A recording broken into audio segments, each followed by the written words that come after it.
Personnellement coup de cœur koa mbola lovy satria taminao tsy hoe tsy tiako fa expérience vécue naratra fa le mbola lovy na de hoe zay raha le taimale izy au moins za tsy de nijalijaly firy mo koa le inspiration tao anatiny taminao tena diso tao anaty dépression kely de aleokoleko mbola lovy.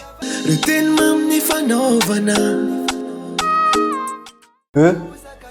Elidio, elle, Larry G5, B, Black Nadia, Olatata, marina raha mahita. Tena tsy mahita fa rery. Izy ito le tena folo.